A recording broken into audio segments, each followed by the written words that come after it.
Hello friends, தேவஸ்தான YouTube சேனலுக்கு உங்களை அன்புடன் வரவேற்கிறோம். கோயில்களின் சிறப்புகளை பற்றி நம்ம பார்க்க போகிறோம். இது நம்ம ஊர் கோயில்களின் சிறப்புகள். Welcome to the channel.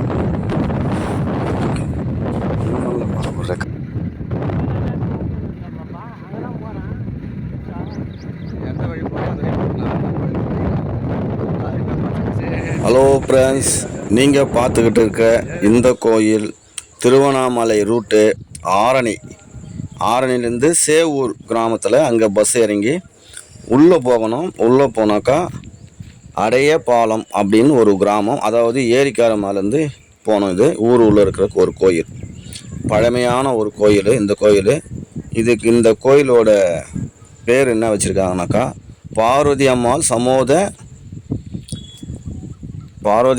சமோத காலகண்ட Eswarar ஆலயம் அப்படின்னு இருக்க பேர். இது பார்த்திங்கனாக்கா ரொம்ப ஒரு பழமையான ஒரு கோயில். இதுக்கு பக்கத்தில் இன்னொரு சிவாலயமும் இருக்குது. அது இன்னும் கொஞ்சம் தூரம் போகணும். இதை பார்த்து முடிச்சிட்டதுக்கப்புறம் அந்த கோயில் உங்களுக்கு கண்டிப்பாக வரும். ஒரே ஊரில் 2 கோயில் இருக்குது.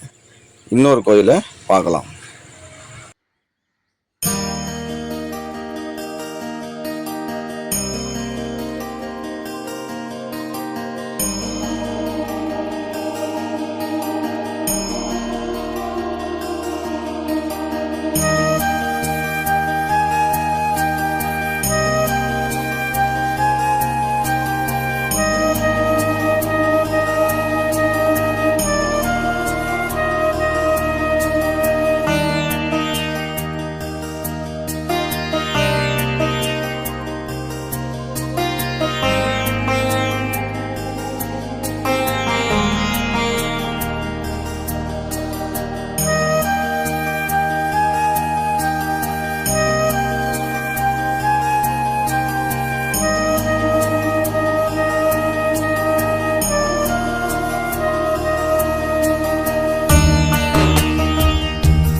ஃப்ரெண்ட்ஸ், இப்போ நான் சொன்ன மாதிரி அடுத்த கோயில் இங்கேருந்து ஒரு 1/2 கிலோமீட்டர் தொலைவில் தான் இருக்குது.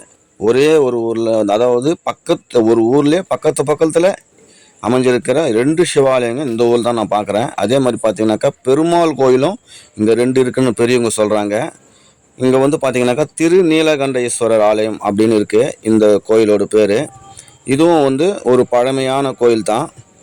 இன்றைக்கி பிரதோஷம். நான் வந்த நேரம் சாமியை பார்க்க முடியலன்னு வருத்தப்பட்டேன். இருந்தாலும் ஒரு சந்தேகத்தில் அங்கே இருக்கிற அம்மா கிட்ட கேட்டேன். அந்த அம்மா என்ன சொன்னாங்கன்னாக்கா, அந்த கேட்லேயே சாவி இருக்கும் பாருப்பா, திறந்து நீ போய் பாரு அப்படின்னாங்க. உள்ளே நான் போனேன். கேட்டில் சாவி இருந்துச்சு. அந்த கேட்டில் இருக்கிற சாவி திறந்துன்னு போயிட்டு சிவனை வழிபட்டு வந்தேன். ஒரு அமைதியான ஒரு இடம், அமைதியான ஒரு சூழ்நிலை. அந்த ஊரை சுற்றி இந்த 2 கோயில் அமைஞ்சிருக்கு. 2வது பார்த்திங்கனாக்கா பெருமாள் கோயிலும் அமைஞ்சிருக்கு. இங்கே அந்த ஊரை சுற்றி போனால் நல்லா சேமமாக இருக்காங்க. எப்போ பார்த்தாலும் வயலாகவே இருக்குது மாதிரிக்குது. பயிர் நிறைய அறுவடை பண்ணியிருக்காங்க. தண்ணி வளமும் அதிகமாக இருக்குது. அவர் ஒரு பெரியவர் சொன்னார், நாங்கள் இந்த கோயிலில் ஒரு பெருமையாக பேசுவாங்கப்பா, இந்த ஊரில் 2 கோயில் இருக்குன்னு சொல்லிட்டு அப்படின்னு சொல்லுவாங்க. முடிஞ்ச அளவுக்கு இங்கே எனக்கு தெரிஞ்சு இந்த ஊர் சேமமாக தான்ப்பா இருக்குது அப்படின்னு அந்த பெரியவர் சொன்னார். இந்த விஷயத்த நான் உங்களுக்கு பதிவு பண்ணுறேன். உங்களுக்கு வாய்ப்பு கிடைச்சா அந்த கோயில் பாருங்கள்.